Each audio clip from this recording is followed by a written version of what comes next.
السلام عليكم، كنتمنى من الله سبحانه وتعالى تكونوا بخير وعلى خير. مرحبا بكم. الا كان كيعجبكم المحتوى ديالنا ما تنساوش تبارطاجيو الفيديوهات ديالنا مع اصحابكم، تعم الفائده ان شاء الله. واليوم ان شاء الله بغيت نعاود على واحد المشكل وقع لي في الخدمه. كيف ما تعرفوا الناس القدام راه تيعرفوني شنو تنخدم، ماشي غير اليوتيوب وهادشي، كنخدم داكشي في الميكانيك مانتونونس اندستريال، ميكانيك ديال الماكينات وحاجه. وبالنسبه للجداد الناس ما عارفينش هادشي اللي بغيت نفسر لهم. هاد السنه اللي فاتت تقريبا كنت خدام في واحد الشركه وقع لي واحد المشكل. بالنسبه للفيديو اللي فات الناس بقاو كيعقبوا على بزاف ديال الحوايج على اساس انهم علماء في القانون. هذا المشكل اضطريت انني نحكيه لكم باش هاد الناس هادو اللي علقوا في الفيديو اللي فات وانتقدوا بزاف وبشده وكيحسبوا بانهم راهم تيفهموا مزيان في القانون، فكنتمنى من الله سبحانه وتعالى يعاودوا يتفرجوا في هذا الفيديو ويعطيونا الحل، لان هذه مشكله وقعت لي انا شخصيا، ما وقعتش شي واحد اخر. كنت خدام ما بيا ما عليا، دوزنا الكونتراتو الاولى ديال 6 ميسيس ولا 3 ميسيس، من بعد فيرمينا الكونتراتو ديال انديفينيدو وبقيت خدام مع الشركه ديالي عادي، ما كاين حتى شي مشكل وما كاين حتى شي اشكال. دوزت معاهم عام و4 شهور تقريبا. فالمره الاولى ما دخلت انا كانوا جوج ديال لي مانتونونس معايا وانا هو الثالث، يعني واحد خرج خوبيلاسيون وواحد دار باخا ميديكا وما بقاش رجع للشركه وبقيت انا بوحدي. يعني الخدمه اللي كانوا كيديروا 3 الناس وليت كنديرها انا بوحدي، قابل الماكينات، ندير البريفونتيفو، ندير شحال من حاجه ورينا شي فورمولاريو ديالهم، يعني بزاف كثرت عليا الخدمه. تما بقيت كنحس بالاحباط، مابقاش عاجبني الحال. كان عاجبني الحال في الاول، علاش؟ لاني كنت خدام قبل ماشي في البروفيسيون ديالي وماشي في داك السبيسياليتي ديالي اللي قريت عليها في المغرب، ولكن فرحت ملي غيرت من بزاف ديال الخدامين السبيسياليتي ديالي، وفرحت وعجبني الحال وخدمت مزيان في ديك الشركه، وخدمت بكل قلبي كيف ما كنقولوا. عاجبني الحال وعاجبني لاني رجعت البروفيسيون ديالي، لكن ملي ولا عليا ضغط بزاف ولاو كنحس بهم بحال تيستغلوني، ما عجبنيش الحال. قررت انني نبدل، بقيت بديك الكونتراتو انديفينيدو. ملي بقيت عام و4 شهور في ديك الكونتراتو قلت انا نغير، اكtualiزيت السي في ديالي في الانفو جوب، صيفط للشركات، قبلت فيه بزاف، دوزت لينتريفيستا تقريبا شي 2 ولا 3، نجحت في وحده. ملي نجحت في وحده وانا خدام في الشركه الاولى،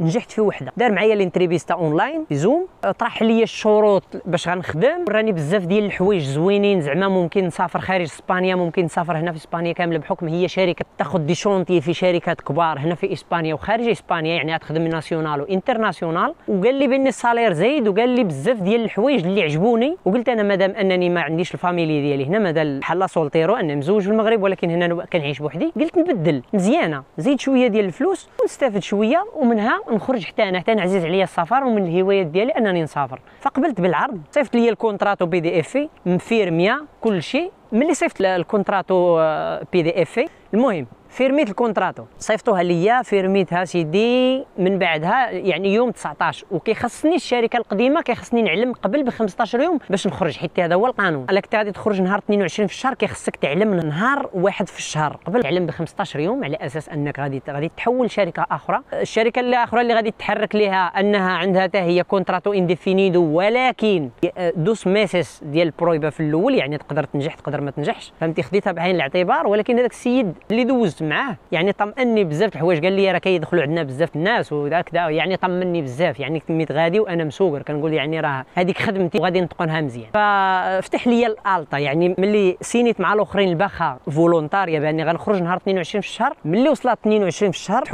فتحوا لي 22 في الشهر، نهار تقريبا 19 انا سالت مع الشركه القديمه، ونهار 22 في الشهر بديت الالطا مع الاخرين صيفطوا لي. لكن المشكل ملي السيد اللي دوز لي الانترفيستا الاول اللي هو في الريسورس ايمان، هو اللي دوز لي الانترفيستا وكذا، دوزني واحده اخرى اللي كتحكم في هذا الريجيون ديال الباص. هذيك السيده ملي دوزني ليها وداك الشيء، كاين بزاف ديال الحوايج ما بغاش تخليني نستافد منهم، بحال مثلا الكراء في الشهر الاول كيكون غراتيس على حساب الشركه، ومن بعد كيناقشوا معاك شحال ديال البورسونتاج ممكن تخلص وكذا وكذا، بزاف الامتيازات منعتني منهم. قلت ماشي مشكل، فمن تما ما داك الشيء بيني انا وياها مابقاش غادي مزيان. الشركه الاولى خرجت منها، سينيت الباخا فولونتاريا، ما كان سال بارو لا والو. نهار 22 نمشي عند الشركه الثانيه باش ندخل، ما استقبلني حتى شي واحد، بحكم انها هي شركه كتخدم في شركه كبيره. مشيت النهار الاول درت فيديو تصورت وكذا، ما استقبلني حتى واحد، رجع. مشيت النهار الثاني نفس الشيء ثاني، هضرت مع الريسبونسابل والو. مشيت النهار الثالث ثاني درت صوره، درت بانني راني وصلت تما، هضرت مع الريسبونسابل ريسبسيون تما، كلموا لي واحد الريسبونسابل ديال ديك الشركه من الداخل، جا هضر معايا قال لي شنو خاص كذا. قلت له انا راه مدوز معاهم الانترفيستا ونجحت وكذا، وقالوا لي على اساس اني صيفطوني هنا اللوكاليزاسيون ديال الخدمه وفاتحين لي الطا الغلطه، جيت زعما ما لقيتش حد اللي استقبلني فهمتي. فهضر مع هذيك السيده اللي خدامه في الريسورس ايمان في هذيك البلاصه، قال لها بانه فلان راه جا هنا حدا الباب باغي يدخل باغي يخدم كذا. هذه قالت لك قول ليه اودي رجع للدار،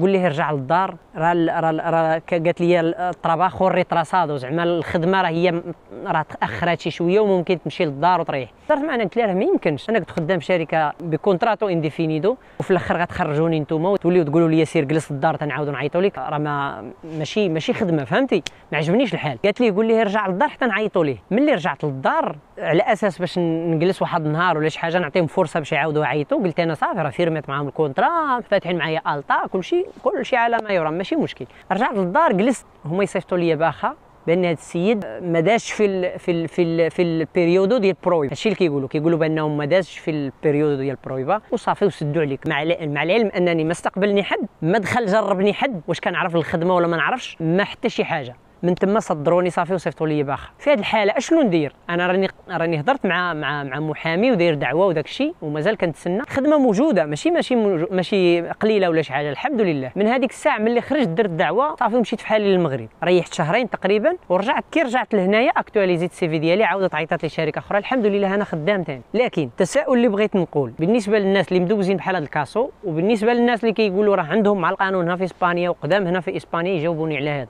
خليوا لي رايكم في التعليقات وقولوا لي واش غنربح شي حاجه، واش من حقي نتابعهم قانونيا ولا لا. فما تنسوش ان شاء الله تبارطاجيو الفيديوهات ديالنا وتشاركوا معنا في القناه. تهلاو، تشاو.